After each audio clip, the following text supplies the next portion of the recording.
So we've shown you the area that we want to make over. Really need some work on the verge, and every verge, you know, it's the entrance to your home. It's kind of like, it's the first impressions. Right, yeah. Now, everybody has a tyres, everybody generally has a car, and you all go to your local tyre place and change your tyres probably once a year or so. So, you know what, instead of leaving them with them, why not take them back? Because we're going to show you how to use them in a really productive way. Right, so we've all got these. We're going to show you exactly how to create a mould out of them. So that's the first step. The next step that you're going to need is to cut your tyre in half. And the easiest way to do that is with a hacksaw, and all you're going to do is work through it, and we've already done that. Cut your tyre in half so that you've literally got 2 pieces of your mould. Does that make sense? Right, so next step is we put these 2 halves together. Remember to try and keep the same ones. So if you're using more than one tyre, remember to keep them together so that you're not mismatching things. And then, Garth, you came up with an ingenious idea. Talk me through that of how we're going to join these guys. Okay, Tanya, all I did was you just take a drill. Uh-huh. And you just got to drill a hole through here. Right. To get it in one place. One Great. on that side. Okay. One on that side. Okay. And we just got to squeeze. You got a cable tie there, Garth? Here's a cable tie. Yeah. And just put him through that one. Right. And you can just bend this over. Okay. Awesome. Okay. Right. Okay. And then zip him up. Zip him up. Okay, now the reason why we're doing this, folks, you might be thinking, why on earth are Garth and Tanya cutting the tyre in half and now bolting it back together? Well, remember, we begin with the end in mind. Once we've poured the concrete in here, we're going to somehow have to get it out. And can you imagine, Garth, just tug at that, see if you can move that tyre. No, it's not going to work. You are not going to be able to pull the concrete out of it because of those rounded edges. So that's why we've now cut it and then cable tied it back together. So we're going to do that on this side as well, and then turn it over and do it on the other side. So let's get cracking with that, Garth.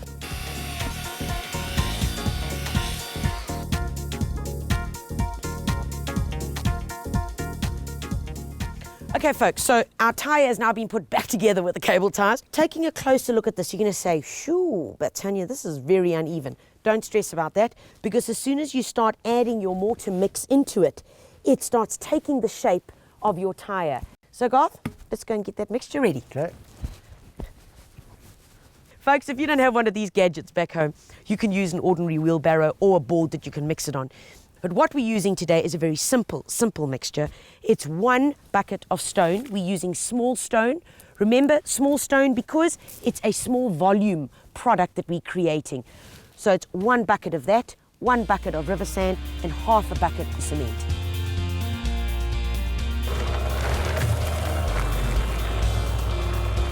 Okay, let's throw the water in, Garth.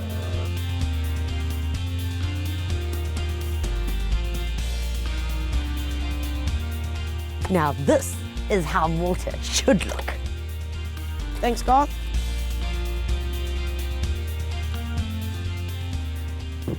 Alrighty, folks, so we've got our mortar mix, we've got our mould.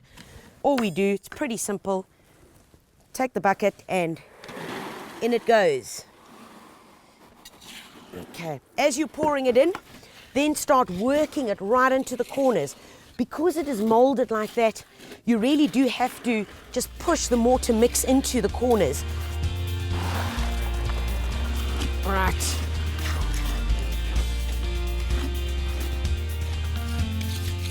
At this point, just make sure that you really agitate your mortar mix.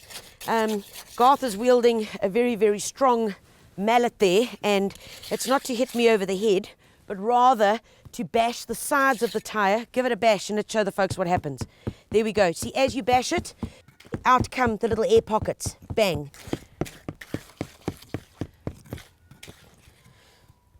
Now, of course, you could want this to be a little bit more rugged and have a bit of a texture. In that case, remember, there are all sorts of cool ways that you can do that. By simply putting the trowel on and lifting it like that, you get a wonderful texture. And of course, the best part about everything is waiting. Leave it in the sun probably going to take 3 to 4 days to dry. Remember, because this is rubber, it is going to heat up, which is great. Just like your tires get hot when you're driving. It's going to heat up, so it's going to add and make sure that that drying process happens quicker. The good news is we're not going to have to wait 3 days because we've made one earlier and it's right here on our left-hand side. Take a look at this guy, nicely dried.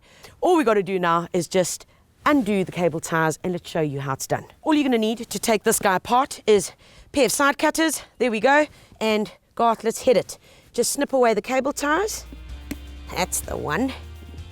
And you see, this is why we made 2 halves that were joined together. Because can you imagine trying to get this block out of a solid tire? It ain't gonna happen. All right.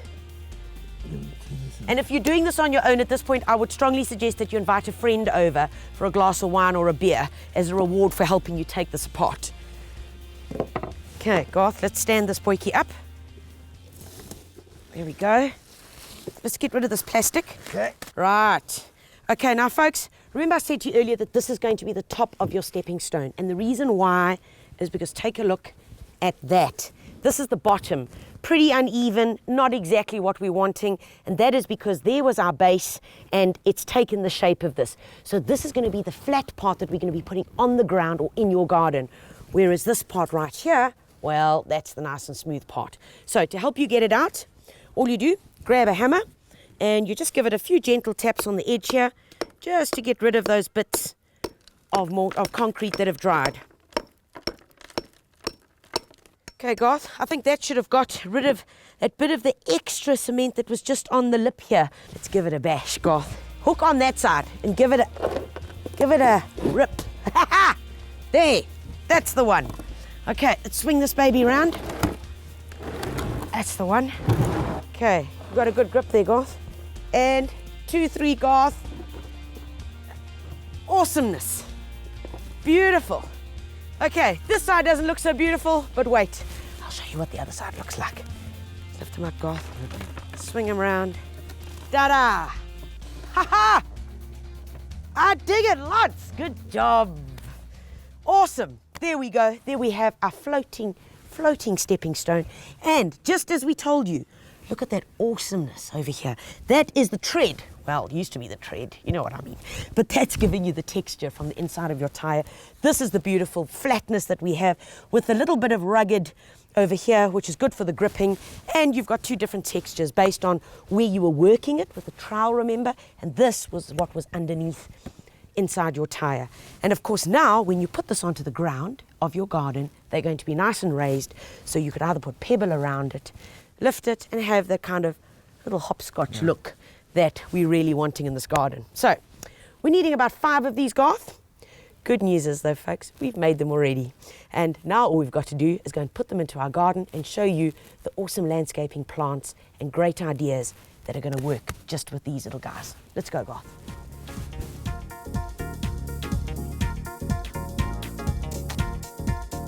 Okay, folks, I have created a little level area because I want my 4 stepping stones or my floating pavers to go 1, 2, 3, 4, ending up right there at the pot. All I'm doing is taking the spade, just giving it a good whack, making sure that it's nice and firm. And because this is lovely soft friable soil, we don't need to put down river sand. And remember, these pavers are nice and heavy, so you don't need to worry about them rocking or disappearing away. Garth, come on, let's see if we ate our mealie pup this morning. Okay, 2, 3, up. Here we go. In you go, baby. Gorgeous. Beautiful, beautiful. And remember, we spoke about that awesome texture, and it even kind of works itself in here with the lichen on these rocks. Perfect, perfect match for this garden. Let's get the other guys in.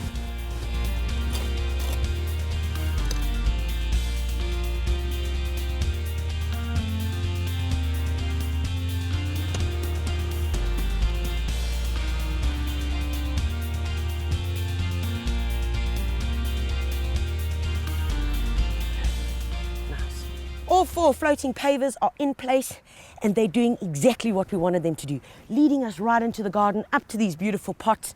The colour's working well, Garth. Very, very nice, Tanya. Wicked, I tell you, wicked. Right, let's get the plants in.